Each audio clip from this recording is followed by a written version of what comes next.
ओम गंगणपतये नमः। ओम गंगणपतये नमः। ओम गंगणपतये नमः। वक्रतुंड महाकाय सूर्यकोटि समप्रभ निर्विघ्नं कुरु मे देव सर्वकार्येषु सर्वदा। गुरुर्ब्रह्मा गुरुर्विष्णु गुरुदेव महेश्वर गुरु साक्षात् परब्रह्म तस्मै श्री गुरुवे नमः। कल की वीडियो में हमने बरथुनी और मोहिनी एकादशी की चर्चा की थी। आज हम ज्येष्ठ मास की अपरा तथा निर्जला एकादशी का महात्म्य के बारे में चर्चा करेंगे। युधिष्ठिर ने पूछा, जनार्दन, ज्येष्ठ के कृष्ण पक्ष में किस नाम की एकादशी होती है? मैं उसका महात्म्य सुनना चाहता हूँ, उसे बताने की कृपा कीजिए। भगवान श्री कृष्ण बोले, राजन, तुमने संपूर्ण लोगों के हित के लिए बहुत उत्तम बात पूछी है। राजेंद्र, इस एकादशी का नाम अपरा है।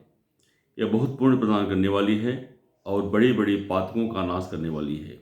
ब्रह्म हत्या से दबा हुआ, गोत्र की हत्या करने वाला, गर्भस्थ बालक को मारने वाला, पर निंदक और पर स्त्री लंपट पुरुष भी अपरा एकादशी के सेवन से निश्चित ही पाप रहित हो जाता है। जो झूठी गवाही देता है, माप तोल में धोखा देता है, बिना जाने ही नक्षत्रों की गणना करता और कूटनीति से आयुर्वेद का ज्ञाता बताकर वैद्य का आगम करता है, ये सब नरक में निवास करने वाले प्राणी हैं। परंतु अपरा एकादशी के सेवन से ये भी पाप रहित हो जाते हैं। यदि क्षत्रिय छात्र धर्म का परित्याग करके युद्ध से भागता है तो वह क्षत्रियोचित धर्म से भ्रष्ट होने के कारण घोर नरक में पड़ता है।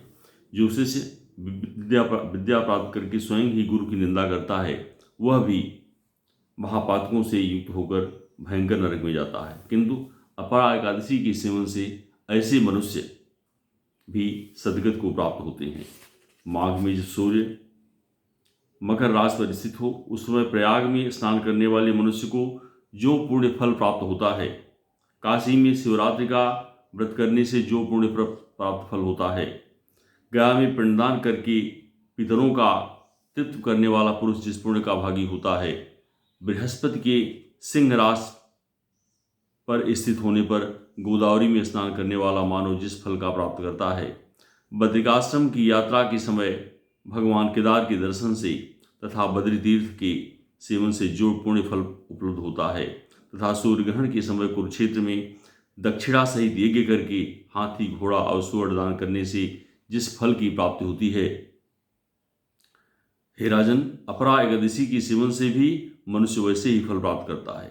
अपरा को उपवास करके भगवान वामन की पूजा करने से मनुष्य सब पापों से मुक्त हो विष्णुलोक में प्रतिष्ठित होता है। इसको पढ़ने और सुनने से सहस्र गोदान का फल मिलता है। युधिष्ठिर ने कहा, जनार्दन, अपरा का सारा महात्म्य मैंने सुन लिया। अब ज्येष्ठ की शुक्ल पक्ष में जो एकादशी हो उसका वर्णन कीजिए। भगवान श्री कृष्ण बोले, राजन, इसका वर्णन परम धर्मात्मा सत्यवती नंदन व्यास जी करेंगे, क्योंकि ये संपूर्ण शास्त्रों के तत्वज्ञ और वेदांगों के पारंगत विद्वान हैं। तब वेद व्यास जी कहने लगे, दोनों ही पक्षों की एकादशियों को भोजन न करे। द्वादशी को स्नान आदि से पवित्र हो, फूलों से भगवान केशव की पूजा करके नित्य कर्म समाप्त होने के पश्चात पहले ब्राह्मणों को भोजन देकर अंत में स्वयं भोजन करे। राजन, जनना शौच और मरणा शौच में भी एकादशी को भोजन नहीं करना चाहिए। यह सुनकर भीमसेन बोले, परम बुद्धिमान पितामह, मेरी उत्तम बात सुनिए। राजा युधिष्ठिर, माता कुंती, द्रौपदी, अर्जुन, नकुल और सहदेव ये एकादशी को कभी भोजन नहीं करते तथा मुझसे भी हमेशा ये कहते हैं कि भीमसेन, तुम भी एकादशी को न खाया करो। किंतु मैं इन लोगों से यही कह दिया करता हूँ कि मुझसे भूख नहीं सही जाएगी। भीमसेन की बात सुनकर व्यास जी ने कहा कि तुम्हें स्वर्गलोक की प्राप्ति अभिष्ट है और नरक को दूषित समझते हो, तो दोनों पक्षों की एकादशी को भोजन न करना। भीमसेन बोले, महाबुद्धिमान पितामह, मैं आपके सामने सच्ची बात कहता हूँ, एक बार भोजन करके मुझसे व्रत नहीं किया जा सकता, फिर उपवास करके तो मैं रह ही कैसे सकता हूँ। मेरे उदर में मृग नामक अग्नि सदा प्रज्वलित रहती है, अतः जब मैं बहुत अधिक खाता हूँ तभी यह शांति होती है।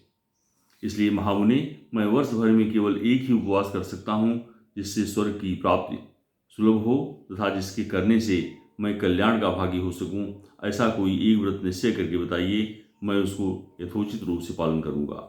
व्यास जी ने कहा, भीम, ज्येष्ठ मास में सूर्य विश्रास पर हो या मिथुन राशि पर, शुक्ल पक्ष में जो एकादशी हो उसका यत्नपूर्वक निर्जल व्रत करो। केवल कुल्ला तथा आचमन करने के लिए मुख में जल डाल सकते हो, उसको छोड़कर और किसी प्रकार का जल विद्वान पुरुष मुख में न डाले, अन्यथा व्रत भंग हो जाता है। एकादशी को सूर्योदय से लेकर दूसरे दिन सूर्योदय तक मनुष्य जल का त्याग करे तो यह व्रत पूर्ण होता है। तदनंतर द्वादशी को निर्मल प्रभात काल में स्नान करके ब्राह्मणों को बुद्धिपूर्वक जल और सुवर्ण का दान करे। इस प्रकार सब कार्य पूरा करके जितेंद्रिय पुरुष ब्राह्मणों के साथ भोजन करे। वर्ष भर में जितनी एकादशियाँ होती हैं उन सब का फल निर्जला एकादशी के सेवन से मनुष्य प्राप्त कर लेता है। इसमें तनिक भी संदेह नहीं है। शंख चक्र और गदा धारण करने वाले भगवान केशव ने मुझसे कहा था कि यदि मानव सबको छोड़कर एकमात्र मेरी शरण में आ जाए और एकादशी को निराहार करे तो वह सब पापों से छूट जाता है। एकादशी व्रत करने वाले पुरुष के पास विशालकाय, विकराल आकृति और काले रंग वाले दंड पासधारी भयंकर यमदूत नहीं आती। अंतकाल में पीताम्बरधारी सौम्य स्वभाव वाले, हाथ में सुदर्शन धारण करने वाले और मन के समान वेग वाली विष्णुदूत आकर इस वैष्णव पुरुष को भगवान विष्णु के धाम में ले जाते हैं। अतः निर्जला एकादशी व्रत पूर्ण यत्न करके उपवास करना चाहिए। तुम भी सब पापों की शांति के लिए यत्न के साथ उपवास और श्री हरि का पूजन करो। स्त्री हो या पुरुष, यदि उसने मेरु पर्वत के बराबर भी महान पाप किया हो तो वह सब एकादशी के प्रभाव से भस्म हो जाता है। जो मनुष्य उस दिन जल के नियम का पालन करता है वह पुण्य का भागी होता है। उसे एक एक पहर में कोटि कोटि स्वर्ण मुद्रा का दान करने का फल प्राप्त होता सुना गया है। मनुष्य निर्जला एकादशी के दिन स्नान, दान, जप, होम आदि जो कुछ भी करता है वह सब अक्षय होता है। यह भगवान श्री कृष्ण का कथन है। निर्जला एकादशी को विधिपूर्वक उत्तम रीति से उपवास करके मानव वैष्णवपद को प्राप्त कर लेता है। जो मनुष्य एकादशी के दिन अन्न खाता है वह पाप का भोजन करता है। इस श्लोक में वह चांडाल के समान है और मरने पर दुर्गति को प्राप्त होता है। जो ज्येष्ठ के शुक्ल पक्ष में एकादशी को उपवास करके दान देंगे वह परम पद को प्राप्त होंगे। जिन्होंने एकादशी को उपवास किया है वे ब्रह्म हत्यारे, शराबी, चोर तथा गुरुद्रोही होने पर भी सब पातकों से मुक्त हो जाते हैं। कुंती नंदन, निर्जला एकादशी के दिन श्रद्धालु स्त्री पुरुषों के लिए जो विशेष दान और कर्तव्य विहित है उसे सुनो। उस दिन जल में शयन करने वाले भगवान विष्णु का पूजन और जलमयी धेनु का दान करना चाहिए, अथवा प्रत्यक्ष धेनु या घृतमयी धेनु का दान उचित है। पर्याप्त दक्षिणा और भांत भांत के मिष्ठानों द्वारा यत्नपूर्वक ब्राह्मणों को संतुष्ट करना चाहिए। ऐसा करने से ब्राह्मण अवश्य संतुष्ट होते हैं और उनके संतुष्ट होने पर श्रीहरि मोक्ष को प्रदान करते हैं। जिन्होंने सम, दम और दान में प्रवृत्त न हो श्रीहरि की पूजा की और रात में जागरण करते हुए इस निर्जला एकादशी का व्रत किया, उन्होंने अपने साथ ही बीती हुई 100 पीढ़ियों को और आने वाली 100 पीढ़ियों को भगवान वासुदेव के परम धाम में पहुंचा दिया है। निर्जला एकादशी के दिन अन्न, वस्त्र, गौ, जल, शैया, सुंदर आसन, कमंडल तथा छाता दान करने चाहिए। जो श्रेष्ठ एवं सुपात्र ब्राह्मण को जूता दान करता है वह सोने के विमान पर बैठकर स्वर्गलोक में प्रतिष्ठित हो जाता है। जो इस एकादशी की महिमा को भक्तिपूर्वक सुनता तथा जो भक्तिपूर्वक उसका वर्णन करता है वे दोनों स्वर्गलोक में जाते हैं। चतुर्दशी युक्त अमावस्या को सूर्य ग्रहण के समय श्राद्ध करके मनुष्य जिस फल को प्राप्त करता है वही इसके श्रवण से भी प्राप्त होता है। पहले दंत धावन करके यह नियम लेना चाहिए कि मैं भगवान केशव की प्रसन्नता के लिए एकादशी को निराहार रहकर आचमन के सिवा दूसरे जल का भी त्याग करूँगा। द्वादशी को देव देवेश्वर भगवान विष्णु का पूजन करना चाहिए। गंध, धूप, पुष्प और सुंदर वस्त्र से विधिपूर्वक पूजन करके जल का घड़ा संकल्प करते हुए निम्नांकित मंत्र का उच्चारण करिए। देव देव ऋषिकेश संसारार्णवतारक उदकुंभ प्रदानेन नयमां परमां गतिम। संसार सागर से तारने वाले देवदेव ऋषिकेश, इस जल की घड़ी का दान करने से आप मुझे परम गति की प्राप्त कराइए। भीमसेन, ज्येष्ठ मास में शुक्ल पक्ष की जो शुभ एकादशी होती है उसका निर्जल व्रत करना चाहिए तथा जिस दिन श्रेष्ठ ब्राह्मण को शक्कर के साथ जल की घड़ी दान करना चाहिए।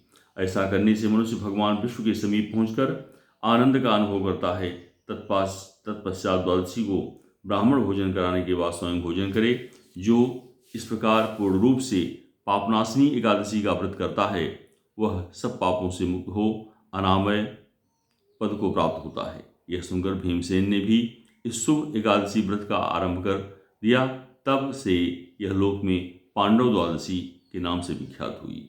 आइए कुछ देर भगवान नाम संकीर्तन करें। श्री राम जय जय राम, श्री राम जय जय राम, श्री राम जय जय राम, श्री राम जय जय राम, श्री राम जय जय राम, श्री राम जय जय राम।